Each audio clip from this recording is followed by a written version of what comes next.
The Tokyo Olympic Games in July and August could be postponed because of the coronavirus.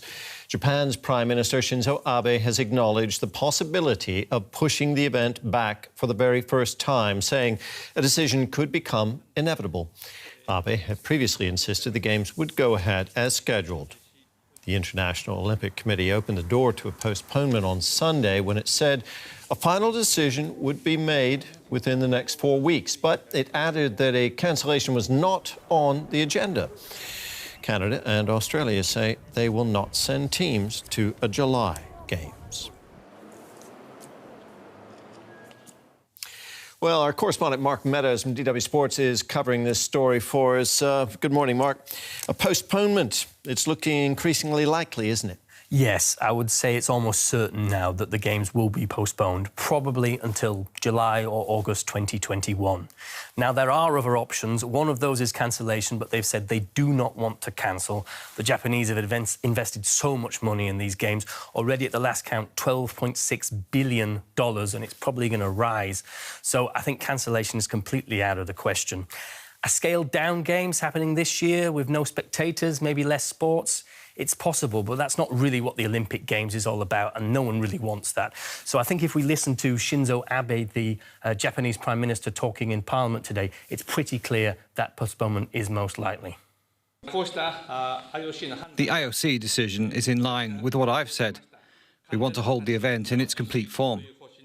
If that becomes difficult, we will think of the athletes first and foremost. We may have no option but to consider postponing the Games. So a big step there, actually, moving forward and saying could be postponed. What's behind this change of tune from the Japanese? Basically pressure from athletes. It's become overwhelming. It's hard to find an athlete out there who basically wants the Games to take place this year.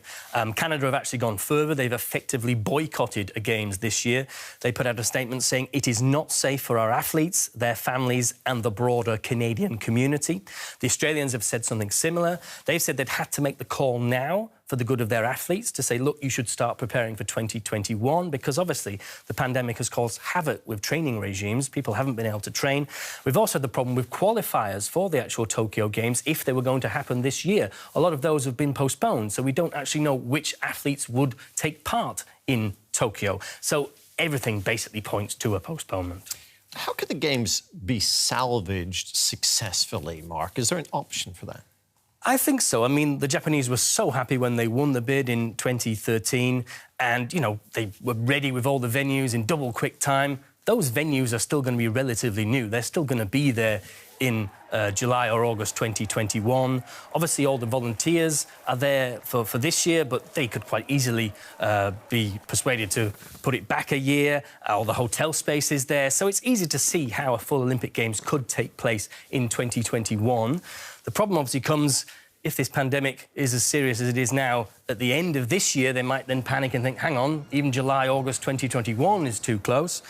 There's also a problem that the World Athletics Championships is due to happen in Oregon in August 2021, and also the Swimming World Championships in Japan in July 2021. Now, those two are flagship Olympic events. There's no way they could actually happen if the Olympics was happening at the same time. So there's lots to work through, and that's probably why they need this 4 weeks to make a final decision. Sporting world, like everything else, in disarray. Mark Meadows from DW Sport, thanks so much.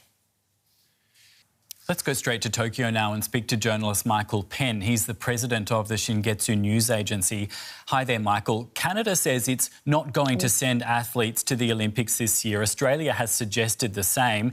Shinzo Abe has been insisting the Games would go ahead as planned, but isn't it inevitable now that they'll either be cancelled or, as Abe himself has hinted, postponed?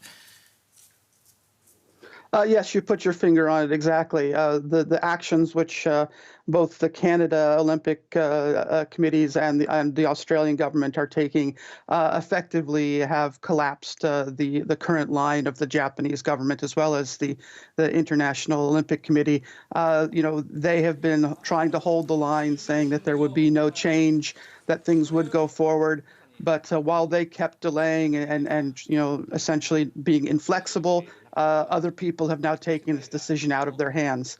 And I think that there will be many other countries following Canada and Australia in making the moves that they are. So the decision is no longer the International Olympic Committees or Shinzo Abe's decision themselves.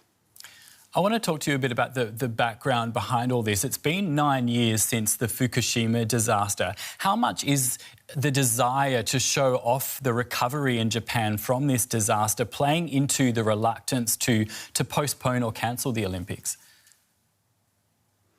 I would put that factor a little bit lower than some others. I think that rather than being a showcase for recovery, it's more of a showcase for Shinzo Abe's regime and what it's done since it's been in power for over 7 years. You know, he was the one who launched the Olympic bid, and you know, many people remember he dressed up as Mario, the video game character, at one of the events.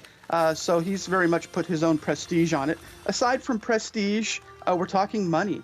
For 6 or 7 years, you know, Japan has spent an enormous amount of money to prepare for the Olympics, and not just the government, businesses and organizations.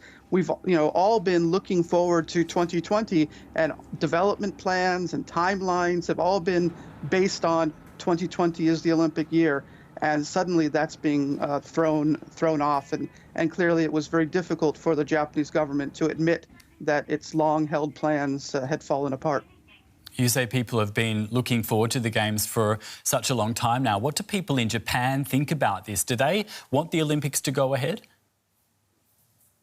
Public opinion polling is pretty clear that the Japanese public is more realistic about the issue than the Japanese government has been.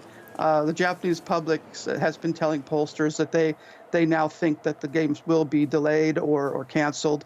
And, you know, I think that most of them are kind of just shrugging their shoulders and saying, well, you know, it's just something that's out of our hands. It's in the hands of nature. So, you know, we just have to go along with it. The Japanese government hasn't taken that position yet, but the Japanese public has.